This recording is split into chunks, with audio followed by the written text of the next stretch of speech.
Did you know that 71% of the people that watch Matthew Kelly's videos are not subscribers? That makes no sense. We need to change that. Subscribe today. Hit that subscribe button, smash that like button, and turn on those notifications so you never miss out on another great video ever again. I'm Matthew Kelly, and today we're going to talk about 3 ways that Lent can transform you every single day of the year. We've just experienced Easter, but you don't have to wait until next Lent to allow the power of Lent to continue to live in your life. Easter is the ultimate new beginning. Easter is the ultimate fresh start. It's humanity's ultimate second chance. And so whatever it is that's going on in your life, if you feel like you need a new beginning, if you feel like you need a fresh start, if you feel like you need a second chance, God wants to give you that right now. That is the gift of Easter. He wants to give you that fresh start. He wants to give you that new beginning. He wants to give you that second chance. And the question is, will we take it up? And sometimes we think, oh, people who need that, their life must be a complete mess. It must be falling apart. They must be drifting into oblivion. No, the reality is you might not need that in the totality of your life, but you might need that in one area of your life. You might be sitting there thinking, you know what? I really need a fresh start in my marriage, or I really need a fresh start in my career, or I really need a second chance in my career, or I really need a new beginning in my relationship with my son, or my daughter, or my brother, or my sister, or even my parents. Or I need a fresh start in my physical health, or I need to establish a new beginning in my personal finances. So it might just be one area of your life that God wants to pour all the blessings of Easter and all the power of Lent into that one area of your life. And the question is, are we open to that? Are we willing to allow Him to continue to help us become the best version of ourselves every day of the year in the way that the church teaches us how to become the best version of ourselves throughout the 40 days of Lent? The thing about Lent, the genius of Lent, is that the church understood something 2,000 years ago that really modern psychologists have only come to in the last 50, 60, 70 years. And that is, our lives change when our habits change.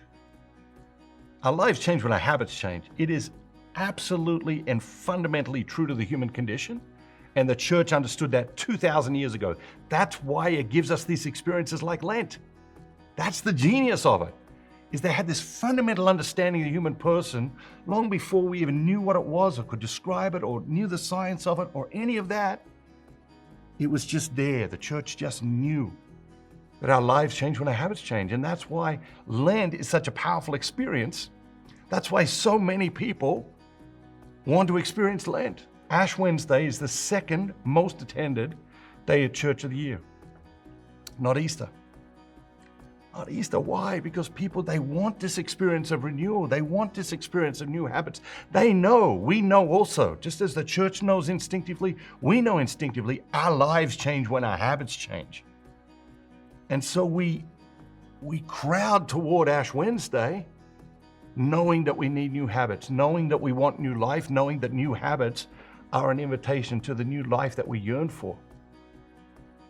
Even fascinatingly, my team put together some research that discovered atheists, agnostics, people who don't even believe in God, church, religion, spirituality, anything like that, are now practicing Lent.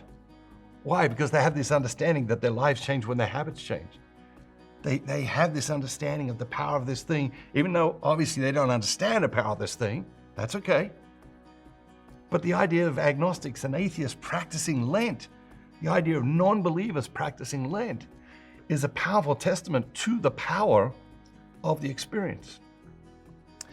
The Lenten experience is built on 3 pillars: prayer, fasting, and almsgiving. These 3 should be a part of our everyday, not just part of Lent. Lent should strengthen them. Lent should be a chance to learn more about them. Lent should be a chance to sharpen our ability to practice these things. But these things should be a part of our everyday life. And so the first question is, what's your prayer life like? Are you praying? How often do you pray? What does that look like? Do you have a good discipline around it? Is it in the same place at the same time every day? Do you sit down to pray? Do you know what you're going to do when you sit down to pray? Or when you sit down to pray, do you just sort of hope that something good happens? Because hope isn't a strategy, and the reality is prayer requires discipline. We need to be taught how to pray. We need to learn how to pray. We need to learn how to put together a system of prayer, a structure of prayer, a discipline of prayer, a program of prayer in our lives that will most effectively serve us at this moment in our lives. For me, it started, I got challenged to stop by church on the way to school each day as a teenager and pray for 10 minutes. That's how it started for me, changed my life. When I started traveling and speaking, I'd challenge people, stop by your church, pray for 10 minutes a day.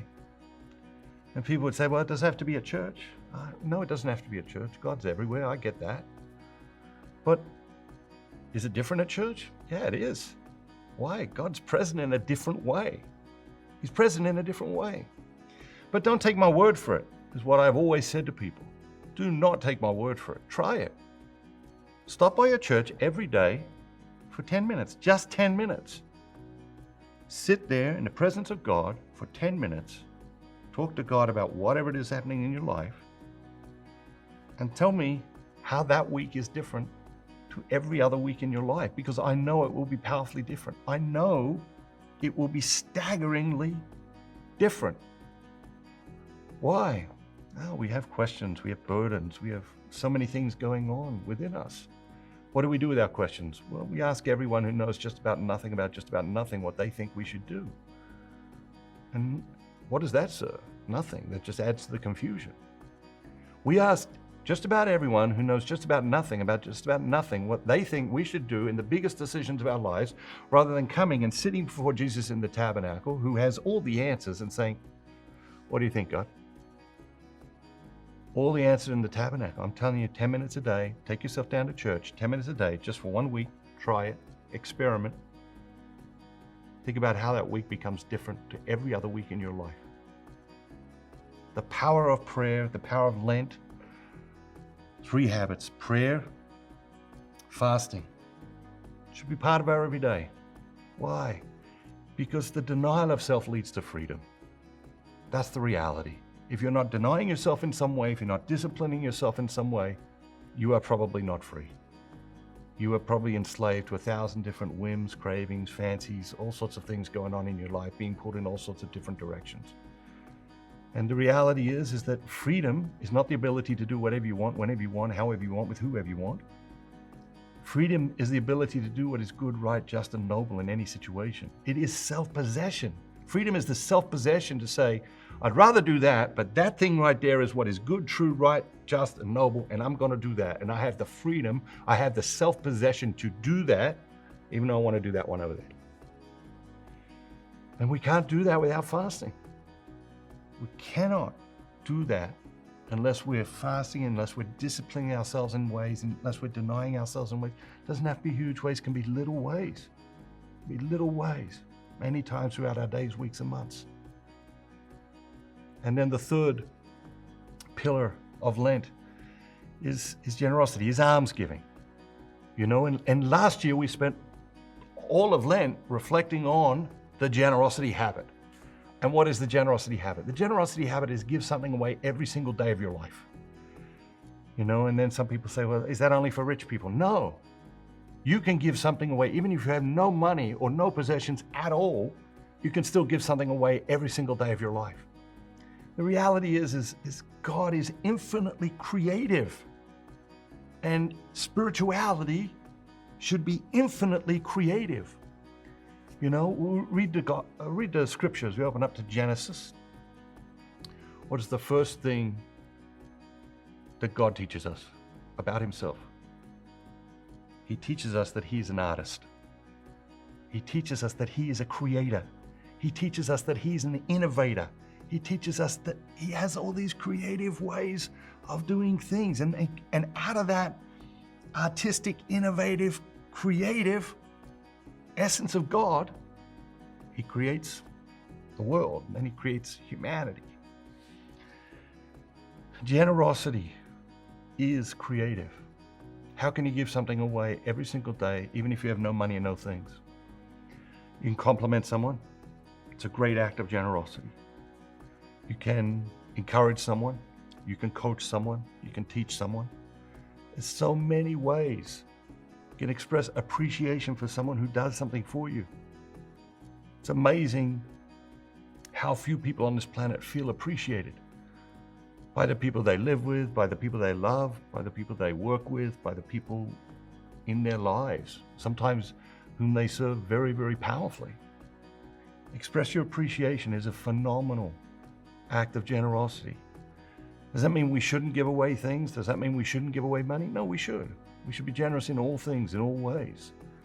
But it's important to understand that the generosity habit, the idea of giving something away every day for the rest of your life with great intentionality, does not require you to have any money or any things. But the truth is, most of us have far more things than we need. Most of us have far more things than we need. I started sort of an exercise about a year ago.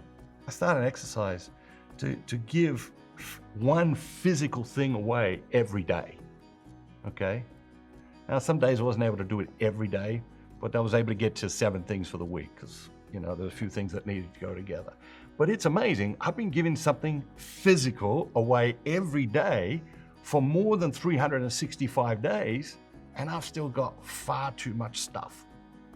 And as you start to engage in that exercise, you don't have to do it every day. Maybe you decide, I'm going to give one thing away every week. It's amazing how much stuff we discover we've got.